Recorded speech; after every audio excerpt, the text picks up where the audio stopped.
자, 그럼 본격적으로 1교시 수업 들어가 보겠습니다. 오늘은 뭐 책 순서대로 나가겠습니다, 항상. 그리고 참고로 종합문제가 뒤에 있는데 민사소송법 책의 종합문제에서 민법스러운 것을 이 민법 강의에서 풀겠습니다. 거의 마지막 가족법 하기 직전에 풀 건데 그 민사소송법 저 책 안 살 건데요. 이러신 분들 계시면 뭐 한 10문제밖에 안 되니까 복사해서 나눠드리겠습니다, 그때. 자, 그리고 네, 신의칙부터 시작을 합니다. 앞부분은 아무래도 조금 중요도가 그렇게 높지는 않고 난이도도 높지 않기 때문에 조금 빠른 속도로 보겠습니다. 오늘은 주로 법인 그리고 법률행위 의사표시 부분에 조금 중요도를 둬야 되겠죠. 그 풀이에 있어서는. 자, 1번 문제입니다. 여러분 5페이지 펴시고요. 한번 나가 보겠습니다. 문제를 같이 풀 수 있는 건 풀고 지문만 정리하는 부분은 제가 딱 보시라고 하는 부분을 보고 체크하고 넘어가는 식으로 하겠습니다. 자, 1번 문제. 신의성실의 원칙 옳지 않은 것. 1번. 신의성실의 원칙에 반하는 것은 강행규정이 위배되는 것으로서 당사자의 주장이 없더라도 법원이 직권으로 판단할 수 있다. 빈출 지문입니다. 신의칙, 강행규정, 직권. 키워드죠. 신의칙이 강행규정이에요. 그 지문과 헷갈리는 게 4번입니다. 최다 빈출 지문인데요. 강행법규에 위반하여 4번 보겠습니다. 강행법규에 위반하여 수익보장약정이 투자신탁회사가 먼저 고객의 재책임 뭐 수익보장약정 됐습니다. 뭐 그냥 넘어가고 신탁회사 스스로 약정의 무효를 주장하는 것은 신의성실의 원칙에 위반된다. 최다 빈출 지문인데요. 연결지어서 보겠습니다. 2번 문제 잠깐 볼까요? 조금 왔다 갔다 할 수는 있어요. 앞뒤로. 최대한 뭐 덜 하도록 하지만 바로 그냥 우리가 그 2번 문제의 5번 지문 보세요. 그게 핵심 지문. 2번 문제의 5번 지문. 스스로 강행법규 위반임을 알면서 법률행위를 한 자가 그 후에 강행법규 위반 무효임을 주장하는 거 괜찮죠? 예, 법질서 교란 내포한 신의칙 위반 행위가 아니에요. 위반에다가 이런 뭐 그냥 요령인데 저 같은 경우는 포인트가 되는 위반이 아니다. 여기다 그냥 연필로 가볍게 저는 하거든요. 그냥 이렇게 내용도 보이고 이렇게 그냥 한 줄 정도 X하고 뭐 허용되지 않는다. 이 부분도 잘못된 거죠. 뭐 그래서 그럼 뭐 이중 부정인가요? 뭐 이런 생각을 하지 마시고 이 지문이 틀리게 된 이유가 되는 키워드 부분을 이렇게 끊는 것도 하나의 방법이에요. 야, 이거는 최다 빈출이라고 했어요. 뭐라고요? 그냥 한마디로 정리하면 뭐예요? 이거죠? 강행법규 위반과 신의칙 위반. 강행법규가 훨씬 중요하기 때문에 강행법규가 위반해서 무효라는 주장을 하는 걸 가지고 신의칙을 내세워서 야, 너 그 금반원을 얘기하겠죠. 신의칙에서. 너 옛날에 했던 계약이랑 왜 다르게 얘기해? 같이 계약해놓고 이제 와서 강행법규 위반 무효라고 하면 어떡해? 신의칙 위반이야. 이런 말 할 수 있다고요? 없다고요? 없어요. 최다 빈출 지문이에요. 그래서 5번인데 요거 할 때는 어떤 관점에서 봐야 돼요? 강행법규 위반을 무효라고 주장하는 사람이 있는데 야, 그거 신의칙 위반이야 라고 둘이가 대립하는 상황을 전제로 한 건데요. 다시 1번에 1번 볼게요. 1번에 1번 신의칙에 반하는 것은 강행규정 위반이다. 이건 무슨 소리겠어요? 다른 얘기죠. 신의성실의 원칙 자체가 강행법규라는 얘기예요. 그러나 다른 개별 강행법규 규정하고 부딪혔을 때는 강행법규가 우선한다고요. 그냥 그 얘기입니다. 아셨죠? 신의칙도 우리 민법 중에 임의 규정이 있어요? 강행규정이 있어요? 강행규정이죠. 그런데 뭐 객관식과 관련은 없지만 아주 중요하다고 생각되는 내용은 제가 딱 한마디씩 던질 테니까 적어놓으셔도 좋을 것 같은데 신의칙을 공부할 때 가장 중요한 요령은 신의칙 적용의 보충성이에요. 그러니까 보충성이라는 게 공식 용어로 답안지에 쓰시라는 건 아닌데 신의칙은 항상 기존 제도, 뭐 해제권이 충분히 있고 해제할 수 있는데 그렇지만 이건 좀 심하다 라고 해서 저지될 때 보통 얘기가 됩니다. 따라서 신의칙이 강행 규정이지만 강한 거지만 맨날 앞에 1차적으로 등장하는 애가 아니라는 거, 그게 상당히 중요한 법리입니다. 나중에 공부할 때 참고하시고요.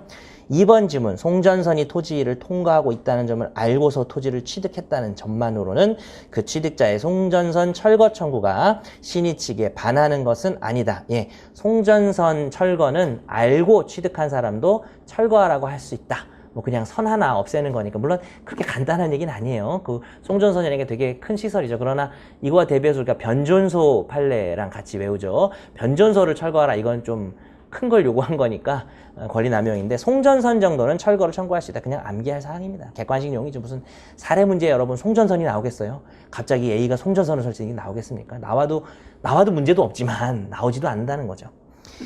3번 갑이 자신의 토지에 불법으로 건물을 소유하고 있는 을을 상대로 건물 철거를 청구하는 것이 권리남용에 해당하더라도 갑은 특별한 사정이 없는 한 을에 대하여 임료상당의 부당이득 반환을 청구할 수 있다. 빈출 지문입니다. 거의 모르겠어요. 최다 빈출과 빈출을 어떻게 구별할지 잘은 모르겠는데 그거는 여러분이 알아서 들어주세요. 중요한 지문이에요. 어쨌든 별표해야 됩니다. 이거는 권리남용으로 이유가 뭘까요? 해설은 가끔 보겠습니다. 필요에 따라서. 3번 해설 볼까요? 파란 부분. 권리남용에 해당해서 철거 청구 자체는 인용되지 않지만 소유자의 소유권 자체가 부정되는 것은 아닙니다. 그래서 뭐 그런 말 유명한 있죠. 권리남용에 해당한다 해서 권리를 박탈시키는 건 아니죠. 그래서 그 권리가 있기 때문에 그 권리의 부수적 효과죠. 부당이득 반환은. 내 소유물을 왜 네가 점유해? 부당이득 반환. 부수적 효과는 인정된다는 거 상당히 중요한 내용입니다. 자주 나와요, 시험에. 4번 아까 했고요. 위반되지 않으니까 정답은 4번입니다. 얼마든지 무효를 주장할 수 있게 해줘야 돼요. 강행법규 위반을 무효를 누구든지 주장할 수 있게 해줘야 됩니다. 중요한 거니까. 5번 잘 나오지만 뭐 그냥 외우고 넘어가면 되죠. 인지청구권. 네, 포기 불가 실효법리 적용될 수 없다. 인지청구권 뭐예요? 내가 당신 애라는 거 아닙니까? 자식이라는 거 아닙니까? 그거는 인륜 아닙니까? 그죠? 가족관계. 그거를 포기할 수는 없겠죠. 이런 사건이 하나 있었어요. 예. 의뢰인이 남자였는데 예. 러시아 여자하고 이렇게 가정이 있는 남자가 그래가지고 임신을 한 거예요. 그래가지고 그 여자가 소송을 걸었죠. 인지청구를. 그래서 이제 남자가 저를 찾아왔어요. 예. 그래가지고 중간에 합의를 해야 되는데 이 러시아 여자분이 바에서 일하는 분이었어요. 근데 인지청구권을 포기한다는 내용의 돈을 주고 양육비랑이 해당하는 걸 많이 주고 포기한다는 내용의 합의서를 썼어요. 예, 제가 써줬어요. 예, 무효예요. 무효인데 우리 의뢰인한테 설명 잘해야 되겠죠. 이거 쓰긴 쓰는데 무효이다. 그 다음에 저쪽 변호사한테 부탁을 했죠. 또 아는 사람이었어요. 우연히 제가. 그래가지고 이거 좀 저분 좀 이렇게 청구 안 하는 걸로 좀 해달라. 저도 1년에 반하는 짓을 했어요. 그래서 뭐 어떻게 하겠습니까? 또 이쪽 가정의 평화를 또 지켜야 될 것 같기도 하고 의뢰인이 저한테 와서 그렇게 됐습니다. 그러니까 어쨌든 하면서도 설명해줘야 되겠죠. 이거 합의서인데 무효다. 그냥 뭐라 그래야 되나 약간 그냥 어떤 간접적인 효과만 있는 거죠. 못하게 하는 인지청구권은 어쨌든 포기할 수가 없습니다. 가족상. 자, 2번 문제입니다. 신성실 옳지 않은 것. 1번. 자주 나오는 편이긴 합니다. 그냥 빈출 정도. 계약 성립 후 현저한 사정 변경. 현저한 사정 변경 오른쪽 해설 보면 예견할 수 없었던 현저한 사정 변경에 예에다 동그라미 한번 쳐보세요. 당사자가 예견할 수 없었던 예자에다가 두 문자 해드리려고. 예견할 수 없는 현저한 사정 변경이고 그러한 사정 변경의 해제권을 취득하는 당사자에게 책임 없는 사유고 귀책 사유가 없다. 귀라고 쓰고 동그라미 한번 쳐보세요. 귀. 그 다음에 계약 내용대로 구속을 인정하는 것은 신의 측이 현저히 반한다. 신. 이럴 경우 사정 변경으로 계약 해제가 인정되는데 말이 그렇지 우리 판례가 인정한 적이 없습니다.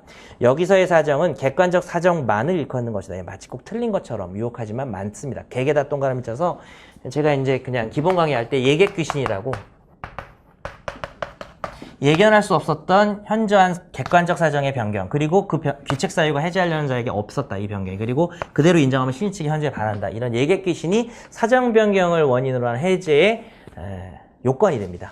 우리 판례가 워딩을 그대로 반복하고 있기 때문에 중요한 판례임에도 불구하고 실제로 인정한 적은 없어요. 어디서는 인정되죠? 해지에서는 인정되죠. 계속적 계약에서는. 자, 2번 인지청구권을 장기간 행사하지 않아서 마지막에 뭐라고요? 인기청구권의 행사가 신의 측에 반하는 것은 아니다. 예, 언제든지 얼마든지 행사할 수 있는 겁니다. 인지청구권이랑 신의 측이랑 싸우면 인지청구권이 당연히 이기죠. 여러분 인지에 관한 것은 강행규정일까요? 임의규정일까요? 당연히 강행규정이겠죠. 이것도 일종의 강행규정이 신의 측에 우선하는 거나 마찬가지예요. 이것도. 자, 3번 2천만 원 매매대금 중 10만 원이 미지급액인데 제가 이렇게 워딩을 안 읽고 대충 읽는 것은 중요성이 떨어진다는 얘기예요. 여러분도 대충 따라와 주세요. 예, 그렇게 따라오는 게 아마 효율적일 겁니다. 10만 원이 미지급인데 뭐 2% 지연이자도 지급하기로 약속했다. 이런 경우에 미지급액 때문에 이행지체라고 계약을 해제하는 것은 좀 신의 측에 해제 위배된다고 볼 여지가 크다. 예, 그런 판례가 있습니다. 참고사항입니다. 아까도 살짝 얘기했지만 지엽적인 판례에 대해서 한마디를 덜 했는데 실제 답안에서 여러분의 답을 좌우하는 그 중요도가 떨어질 뿐더러 두 번째 뭐가 있냐면 처음 보는데 기본기가 있으면 결론을 OX를 알아요. 그런 경우가 많습니다. 그래서 그 판례를 외우지 않아도 그런 게 바로 이 3번 같은 거예요. 동시행항변권도 신의 측 위반이 될 수 있다는 거를 기본기거든요. 그거는 알고 있다면 권리남용이 될 수 있다는 걸 알고 있다면 이 정도의 현저한 불균형은 될 수도 있다. 더군다나 지문도 되게 양보하고 있잖아요. 여지가 크다. 이런 정도는 기본기로 푸는 거지 2천만 원, 10만 원, 2%. 안 돼요. 그런 거 외우면 안 됩니다. 진짜 쓸데없는 짓이에요. 그런 거는. 4번 갑소유 아파트 자주 나오는 판례긴 합니다. 객관식 용어로. 갑소유 아파트에 새 들어 살고 있는 을이 아파트 담보 저축은행 병으로부터 대출을 받으려는 갑이 부탁하니까 현장 확인을 나온 병은행의 직원에게 자신은 임차인이 아니므로 당 아파트에서 어떠한 권리도 없다는 확인서까지 써줬습니다. 그랬을 때는 아무리